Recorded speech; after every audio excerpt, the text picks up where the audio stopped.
all started as a typical mission. We had an 0800 takeoff, and I was flying as flight lead, leading the foreship.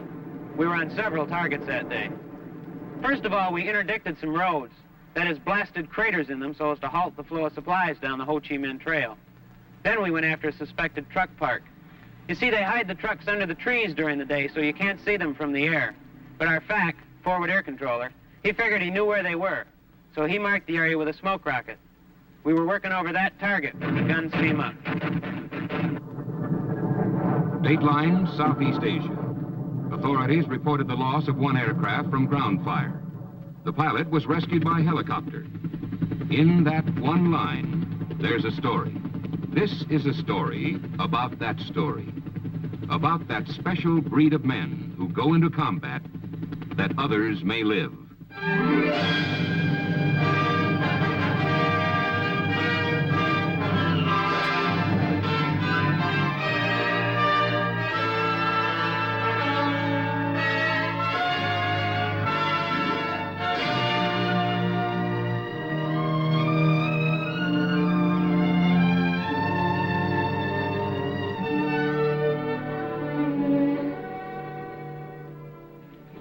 It'll be 0445 in 10 seconds.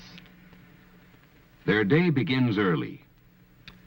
5, 4, 3, 2, 1, hack. Lieutenant Moore, I'll give the weather. Gentlemen, good morning. The weather this morning in Area A is 4,000 scattered. There's a lot they have to know about their job. Area B, strike missions, broken, weather, 7,000 intelligence. in the area. They wear King Arthurs, carry crewmen known as PJs. They fly Super Jollies or Buffs. They're watched over by Sandys and Spads, nursed by a ship called King. They'll follow a voice into the valleys of hell to pick him up alive. They call them the Jolly Green Giants.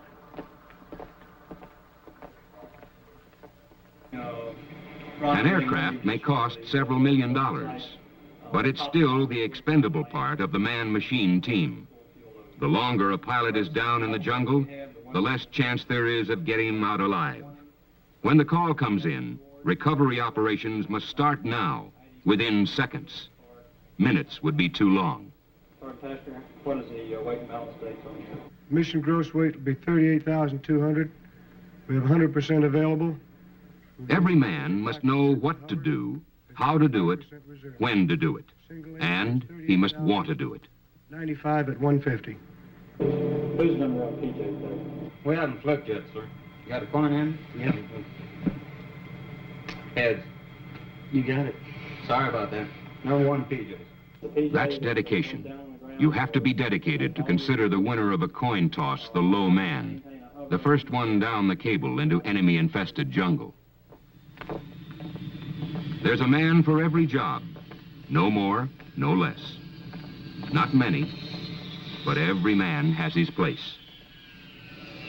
The pilot, who gets them in and out of the hot spots, keeps the ship in hover while they make the pickup. The co-pilot, who maintains constant radio contact to get the word when to move in and out, where to hold and when. The flight engineer, who operates the hoist to let the penetrator down, brings up the survivors, mans a gun, commands the aircraft during the pickup. The PJs, pararescue men, both manning guns, both ready to risk their lives on the ground to pick up a disabled pilot, both trained in surgery to make emergency repairs until they can get the survivor back to a hospital.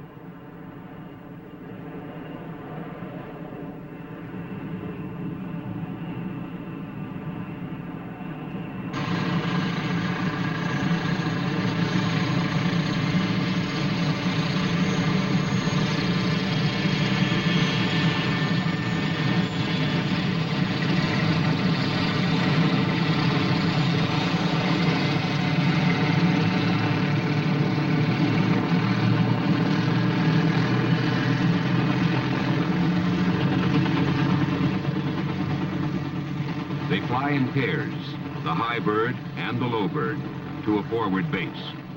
They have to be in reach of trouble, when trouble comes. But the Jolly Greens aren't alone in this mission.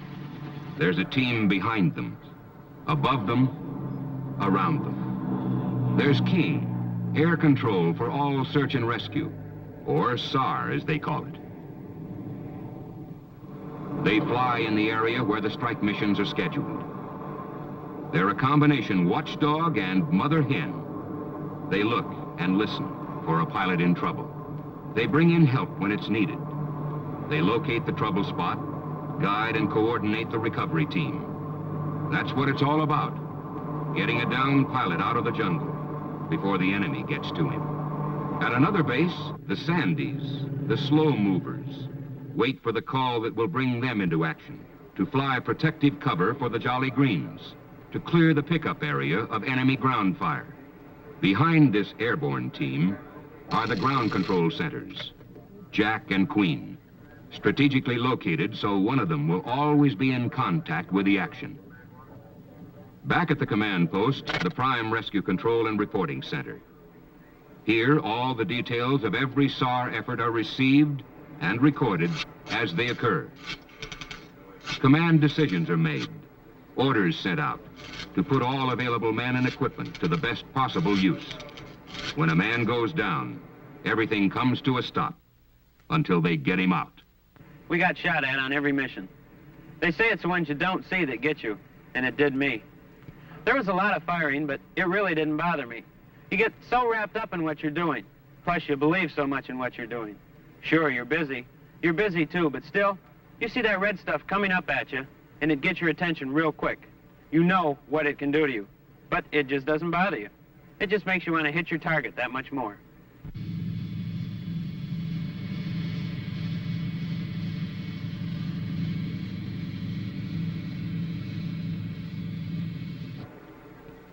Waiting is the hardest part of all. Sometimes the waiting lasts for days, but no one minds. It means our pilots are getting through, coming back. Then there's always that one time, the reason for their being here. I never actually saw where they were firing from. I could never pinpoint their position. But I went in and made one drop where I figured they were, and then my number 4 man went in. As I pulled off, I was in a position to observe his roll in, so I rolled in behind him to cover him down the chute. He made his drop, and then I hosed off a few rounds of 20 millimeter to keep the enemy heads down as he pulled off. Then as I was pulling off, I didn't see or feel anything. And I was on the radio telling the guys to rejoin so we could go back to our post-strike tanker and get some gas so we could go home. When all of a sudden, the nose of the airplane just started weaving around real funny-like, and I thought, this can't be happening to me. But it was. That's when things begin to happen. Okay, Jim, get it out of burner now. Get it out of burner. Out of burner. Sue, there's a Tiger. Do you have him in sight? Roger, I've got him in sight. Okay, babe, you got it. Roger. Call sign, position. Is the disabled aircraft still in the air? Basic information to get the mission started. Roger, 7-1, could you give us vectors for channel 7 to start off with? We got vectors for 7-1 for channel 7, Roger. Hold down, Jim. Holding down, leaders, holding down. The position is plotted. Let's make sure we lock the lead out. King leads to go where the action is. Roger, we're rolling out 218 this time. This is Ethan, 218 is a good heading for 97 miles. 97 miles, heading 218. I still had the nose above the horizon, so I locked in the slab and lit the afterburner, and she started climbing. I leveled off around 10,000, and everything seemed reasonably stable, so I nosed her around towards the border in friendly territory. Everything was fine for a while, but then I noticed she was slowing down, rapidly approaching a stall speed. I had to get more speed out of her, so I reached down and punched off all the external stores, the empty wing tanks and things like that. And I don't know what happened, but when that stuff left, the nose just flopped right on over, and she started down. After she stabilized out, I reached down and shook the stick one more time in a last-ditch effort, but nothing happened, so I figured I must have been hitting the hydraulic system and lost all my fluid. Anyway, while she was going down, the guys above me were screaming, get out, so I guess it must have looked pretty bad. I know it sure felt bad inside that cockpit, but I couldn't have gotten out then if I wanted to. when she did nose over, I took a lot of negative G and found myself floating up against the canopy. So even if I could have initiated the ejection sequence, all I would have done is compress my spine and kill myself right then. So I had to stick with her. But when she did stabilize out, I tried to slow her down by getting everything out that I could, dropping the gear, putting out the speed brakes, anything. And once I did that, I reached down and hit the handles and squeezed the triggers, and after that, the sequence was standard. I heard the big rush of wind as the canopy separated, and then I felt a kick in the bottom, and up I went. Okay, how close to the deer are they? At least 20 miles from the border. Okay. When I went out, I felt some flailing, and when I saw that open chute, I was really happy. The first thing I thought about was the landing, a parachute landing fall. So I reached down and attempted to deploy my seat kit containing my life raft and all that stuff, but I just didn't have the strength in my right arm to pull the handle. So I figured the next best thing would be to get in position for the fall with the hands on the risers and my legs together and my knees slightly bent. I thought I'd got into this position, but when I checked, I looked up and my right arm was on the riser, but I couldn't find my left. So I reached over and, well, I guess my left arm was wrapped somewhere behind my back because I hit myself right in the armpit. I had perspired a lot in the target area because we never used cockpit pressurization. So when I felt the moisture, all I could think was, you dummy, you left your arm in the cockpit. Then I looked down at my feet and they were just dangling. So I thought the only thing left is to put my good right arm in front of my face in preparation for a tree landing. And that's the last I remember until I was on the ground. When a pilot is down, everything comes to a stop until they get him out. Anything that flies, that's in the area, is on call by King.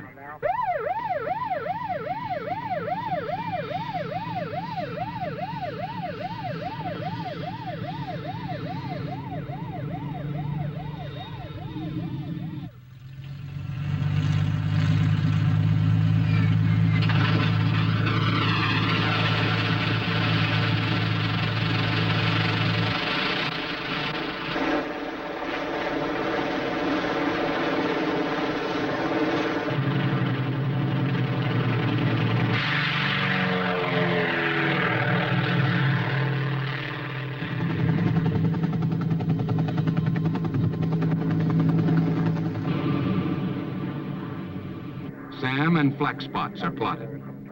Safe routes and holding areas are marked, relayed to the Sandies and Jolly Greens. Could you give me the elevation of the area and the temperature down the valley, please, sir? I don't have the temperature, but the elevation is going to be around 2,500 feet or something like that. All right, understand. 2,500. Thank you very much. Houston, Sandy 1 and 2, request cut tours. Sandy 1 and 2, begin smoke mode 3, 1. I got the line up there. Jolly Green 7-1. Is the man come up deeper of voice yet? Negative. All right, understand. When I came to on the ground, the first thing I heard was my wingmen flying overhead. I listened for other noises for a while and then got out my survival radio and started talking to my number 2 man. Actually, all my wingmen stayed with me practically the whole time I was on the ground. They did have to make a run back to a tanker for gas, but they even staggered that so that I wasn't alone very long. My number 2 man even came down and made some low passes and shot some film in case they couldn't get me out that day. Then he told me he was scared. He told me I'd landed in a valley between 2 ridges and that about 1.5 miles away there was a village. That means a road, and that's where Charlie is. Roger, let's let Sandy come in and take a look, please. Raj. The Sandies come in for a quick look at the pickup area. The Jolly Greens hold back and orbit in a safe area. The Sandies drag the area to draw Charlie's fire, spot his guns, hose down anything that looks hostile. Charlie has a habit of hiding when he knows a pilot is down. He holds back until the chopper is in hover, the cable down. Then he opens up. Do you have me on the sight, choppers? Roger, have you in sight. Okay, the parachute is directly off my left wing. Circling very tightly around it. Jolly Green 7-1, as you say, Kingfish 1 is on.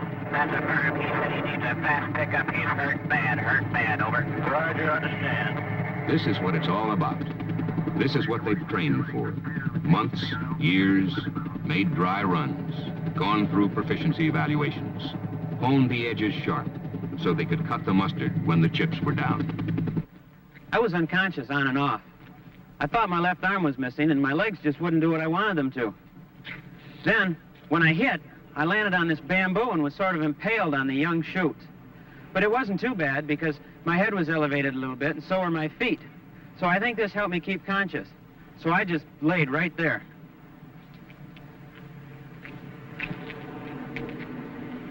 As I laid there, I just listened for voices, truck engines, things like this.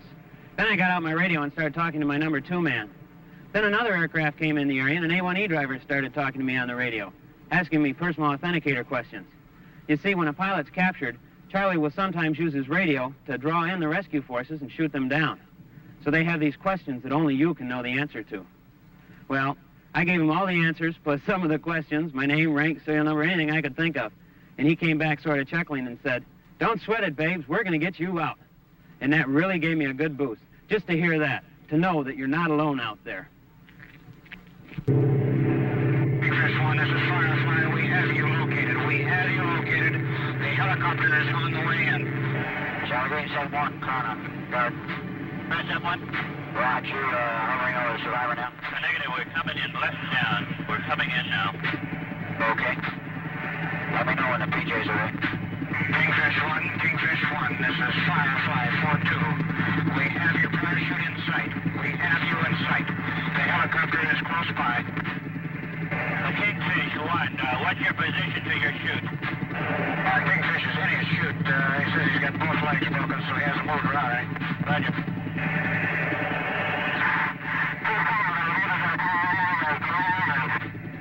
We got you. We're coming in over you. We're over him now, John.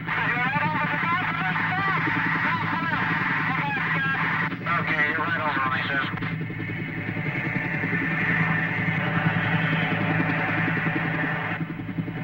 PJ's going out the door now, Jack. Roger. Okay, Firefly, 10 degrees entering here to your 12 o'clock. Roger, baby. Turn your beacon off, turn your beacon off, turn your beacon off. PJ's on the ground, going to the survivor. Roger.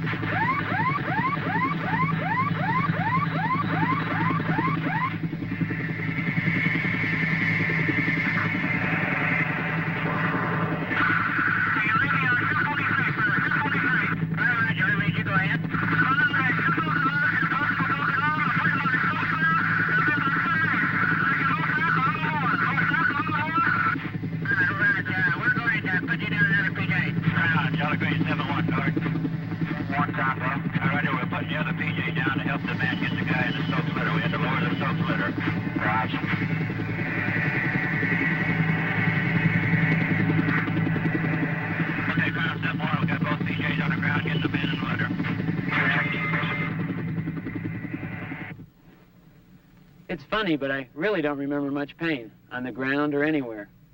The only bad thing was that when I went out, my visor shattered and I cut up my face.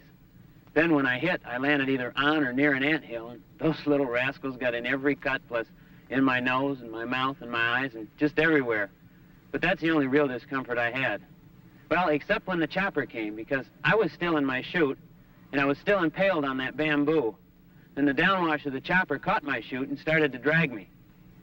I'm sort of embarrassed to talk about it now, but I really let out a yell. I just couldn't help myself.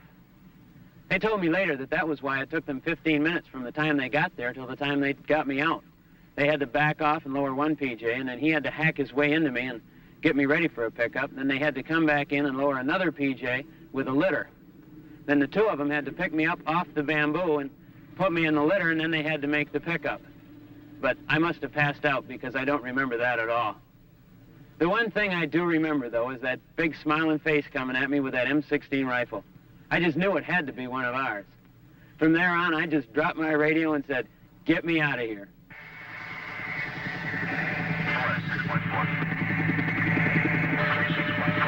Are you ready, PJ? Okay, come over and get us now. Can you come and get us now? I'll try to put a smoke in. Stop your smoke, PJ.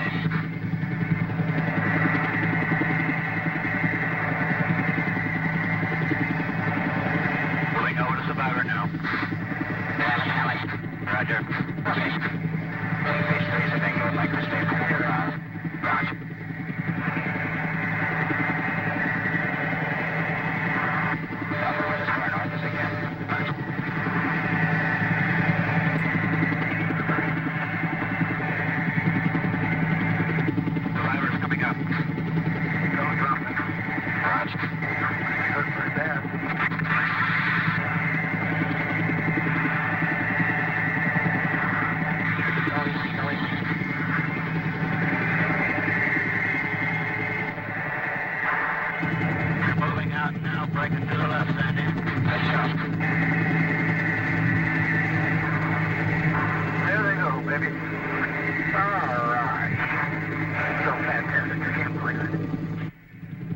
aboard the chopper, I do remember quite a bit about what they were doing and saying to me and all.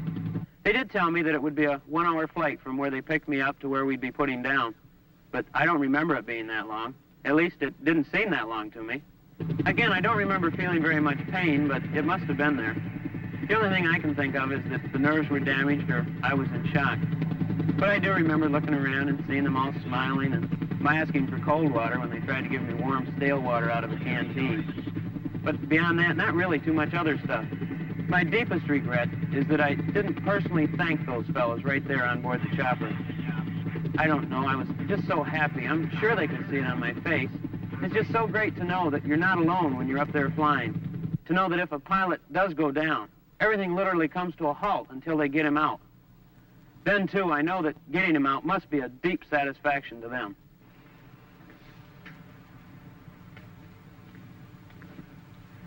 I'm out of the Air Force now, back in school. I'm fine, too.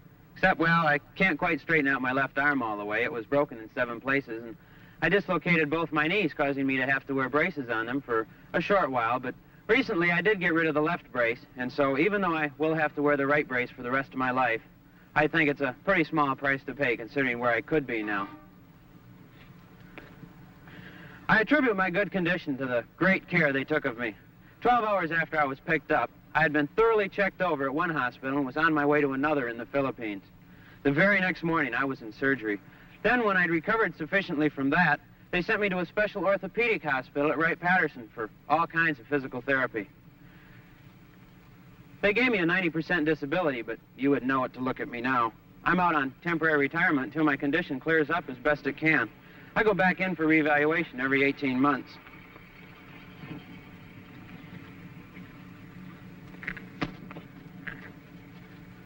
I had a little pipe dream about staying in the Air Force or even going with an airline, but that's out now. I had a lot of time to really think about what I wanted to do for a living, and I decided my best bet was to take advantage of the vet's benefits under the GI Bill and go back to school and get my master's in business administration. They don't get them all. Nobody can bat 1,000, but they've racked up a pretty good score. Some 1,000 air crew members are alive today because of rescue and recovery in Southeast Asia. It's a simple philosophy. When a man is downed, he isn't just a statistic. He's a fellow American with a family at home, with hopes and dreams, and a potential that can't be measured. He's a man in trouble. He needs help fast. One air rescue pilot summed it up for all air rescue men when he said, "There's nothing in the world like the feeling you get when you've saved someone's life, when you've had a part in bringing that help that others may live."